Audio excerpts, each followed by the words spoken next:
एक समय की बात है कि नैमिषारण्य में सहस्त्रों शौनक आदि ऋषि गण परम श्रद्धा के साथ पुराणों के मर्मज्ञ सूत जी महाराज से पूछने लगे, भगवान, हम आपके मुखारविंद से धर्मराज जी की कथा, उसका विधान तथा महात्म्य सुनना चाहते हैं, सो आप हमें कृपा करके यही सुनाए। सूत जी बोले, हे ऋषियों, आप लोगों ने मुझे से मनुष्यों के कल्याण कामना से मुझसे ये पूछा है, अतः आज मैं आप लोगों को धर्मराज की कथा सुनाता हूँ। सारे तीर्थ तथा व्रत करने से तथा नाना प्रकार का दान हो देने वाले मनुष्य भी जिनके उद्यापन को किए बिना सुख के भागी नहीं हो सकते। इस विषय में आप लोगों को इस लोक में सुख और आगे स्वर्ग की प्राप्ति के लिए धर्मराज जी की श्रेष्ठ कथा कहूँगा, आप लोग विश्वास रखकर श्रावण करें। पूर्व काल की बात है कि राजा बब्रुवाहन महोदयपुर में राज्य करता था। वह राजा बड़ा धर्मात्मा, दयालु तथा गौ ब्राह्मण और भक्त पूजक था। उसके राज्य में हरिदास विष्णु सेवक बड़ा तेजस्वी था।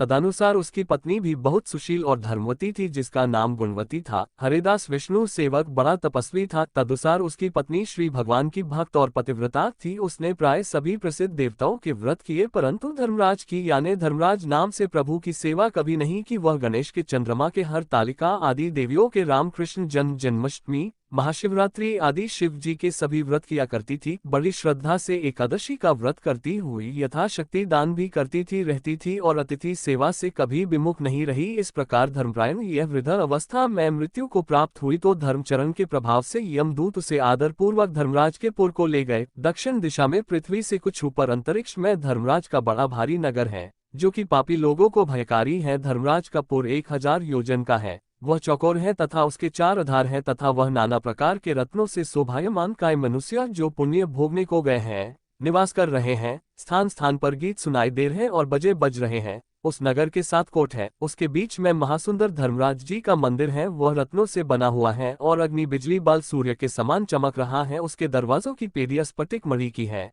हीरो की कड़ियों से आंगन चमक रहा है। उसके मध्य में अनुपम सुंदर सिंहासन पर धर्मराज भगवान विराजमान है। उनके पास चित्रगुप्त जी का स्थान है, जो कि मृत प्राणियों के पाप का लेखा भगवान धर्मराज को सुनाया करते हैं। यमराज के दूत गुणवती को बाहर ले गए। उनको देखकर वह भयभीत होकर कांपने लगी। नीचे मुख किए खड़ी गई चित्रगुप्त जी ने उनके पूर्व जन्म के किए हुए पाप पुण्य का लेखा जोखा पढ़कर सुनाया। धर्मराज जी उस गुणवती की हरिहर आदि सब देवों में तथा अपने पति में भक्ति देखकर प्रसन्न हुए, पर कुछ उदासी भी उनके मुख मंडल पर झलक हुई गुणवती को दिखाई दी। धर्मराज जी को उदास देखकर गुणवती ने निवेदन किया कि हे प्रभु, मेरी समझ में कोई दुष्कृत्य नहीं किया, फिर भी आप उदास क्यों हैं, इसका कारण बताइए। धर्मराज जी ने कहा, हे देवी, तुमने व्रत आदि से सब देवों को संतुष्ट किया है, परंतु मेरे नाम से तुमने कुछ भी दान पुण्य नहीं किया है। ये सुनकर गुणवती ने कहा, हे भगवान, मेरा अपराध क्षमा करे, मैं आपकी उपासना नहीं जानती थी। अब आप ही कृपया करके उपाय बताइए जिससे मनुष्य आपके प्रीति के पात्र बन सके। यदि मैं आपके भक्ति मार्ग को आपके मुख से श्रवण कर वापस मृत्यु लोक में जा सकूं तो आपको संतुष्ट करने का उपाय करूंगी। धर्मराज ने कहा, सूर्य भगवान के उत्तरायण में जाते ही जो महापुण्यवती मकर संक्रांति आती है, उस दिन से मेरी पूजा शुरू करनी चाहिए। इस प्रकार साल भर मेरी कथा सुने और मेरी पूजा करे, इसमें कभी नागा नहीं करे। आपातकाल आने पर भी मेरे धर्म के इन 10 अंगों का पालन करता रहे। घृत यथा लाभ, संतोष, क्षमा, नियम द्वारा मन को वश में करना, किसी की वस्तु को नहीं चुराना, मन से पर स्त्रियों या पुरुषों से बचना यानी मन की शुद्धि और शारीरिक शुद्धि, इंद्रियों के वश में रहना, बुद्धि की पवित्रता यानी मन में बुरे विचार न आने देना, शास्त्र विद्या का स्वाध्याय यानी पाठ पूजा, कथा श्रवण या व्रत रखना और तदा अनुसार दान पुण्य करना, सत्य बोलना, सत्यता का ही व्यवहार और क्रोध न करना, ये 10 धर्म के लक्षण हैं। और मेरी इस कथा को नियम से सदा सुनता रहे, पढ़ता रहे और यथाशक्ति दान पुण्य तथा परोपकार करता रहे। जब साल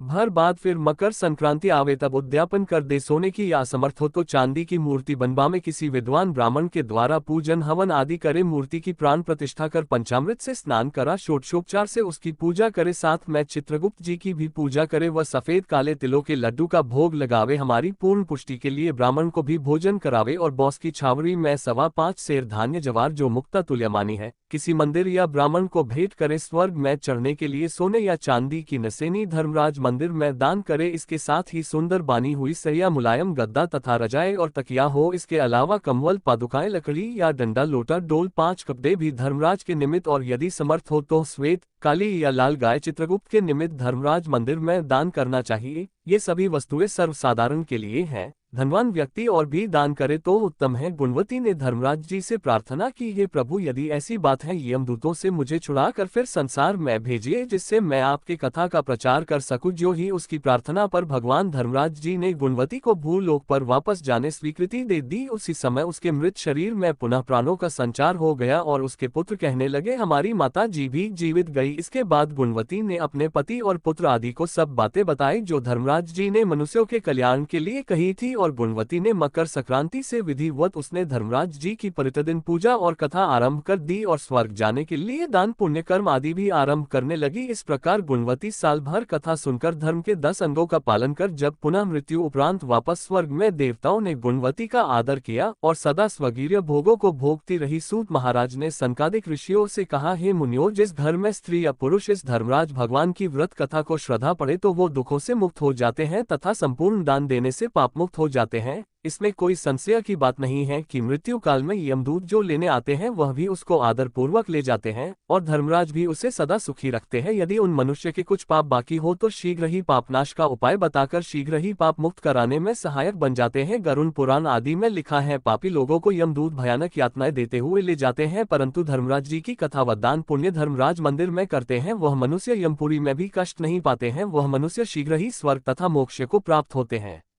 इति श्री सौरपुराणे वैवस्वत खंडे श्री धर्मराज कथा संपूर्ण।